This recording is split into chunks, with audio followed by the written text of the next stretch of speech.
তো আমরা এখানে দিতে পারি বান অ্যাড রিয়াক্ট রাউটার।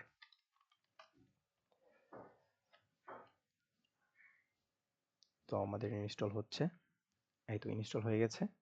তো এরপরে আমাদের কি করতে হবে, ব্রাউজার রাউটার ইম্পোর্ট করতে হবে রিয়াক্ট রাউটার থেকে, এবং সেটাকে র্যাপ করে দিতে হবে আমাদের অ্যাপ কম্পোনেন্টকে।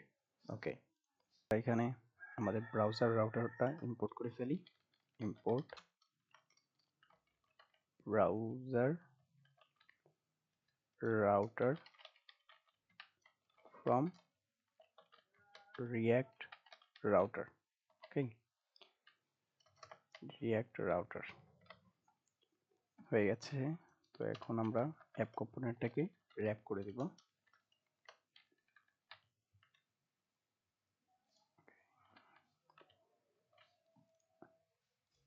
তো এখন আমরা দেখি রাউটিং কিভাবে সেট আপ করতে হয়। রাউটিং এর জন্য আমাদের রাউটস নামের একটা কম্পোনেন্ট ইম্পোর্ট করতে হবে এবং রাউট নামের আরেকটা, রাউটস অ্যান্ড রাউট। তো এই দুটাকে আমি ইম্পোর্ট করে ফেলি, রাউটস অ্যান্ড রাউট। ওকে, তো এখন এখানে আমি একটা রাউটস, এটার ভিতরে আসলে সব এই রাউটসের ভিতরে রাউটগুলো থাকবে। তো ফার্স্ট একটা রাউট ক্রিয়েট করি, সেটা হচ্ছে রাউট, সেটার পাথ হবে আপনার হোম পাথই দিচ্ছি। এলিমেন্ট আমি দেব, এলিমেন্ট আমি আপাতত অ্যাপ কম্পোনেন্টটাকেই এখানে রেন্ডার করি। ওকে, তো এখন দেখবেন এটা হয়ে যাবে। রাউট এখানে ইম্পোর্ট সরে গেছে, তো রাউট।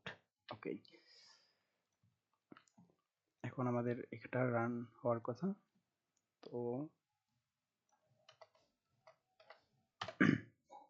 দেখছেন, এই তো হোম পেজে আমরা যে বাটনটা রেন্ডার করছিলাম, এই যে আমাদের যে বাটনটা রেন্ডার করা ছিল সেটাই দেখা যাচ্ছে।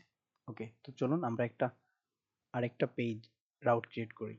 তো আরেকটা রাউট যেমন আমি ক্রিয়েট করতে পারি, রাউট এটার পাথ দিতে পারি ধরেন about. Okay, about slash about হলো এটার এলিমেন্ট। আপনি এখানে একটা কম্পোনেন্ট রেন্ডার করে দিতে পারেন। তো আমি এখানে আপাতত একটা ডিভ নিয়ে শুধু অ্যাবাউট রাখতেছি।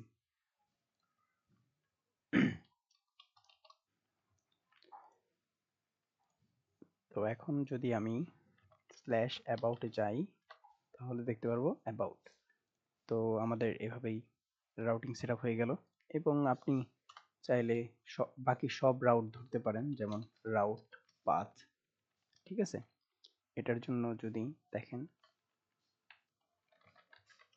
অল স্টার চিহ্ন দিয়ে বোঝায় যে অল, বাকি সব রাউট ধরবে। এটার জন্য আপনি এই যে 404 রাখতেছেন। ঠিক আছে, তো আপনি যদি অ্যাবাউটে আসেন তাহলে অ্যাবাউট দেখাবে, হোমে গেলে হোম পেজের যে কম্পোনেন্ট অ্যাপ সেটা দেখাচ্ছে, এবং যদি আপনি একটা এমন রাউটে যান যেটা নাই, যেমন ধরেন কন্ট্যাক্ট নাই আমাদের, তো এখানে গেলে 404 দেখাচ্ছে। ঠিক আছে, তো আশা করি আপনাদের উপকার হবে। কিভাবে রিয়াক্ট রাউটার 7 ইনস্টল করবেন দেখালাম। তো আজকে এই পর্যন্তই, আল্লাহ হাফেজ।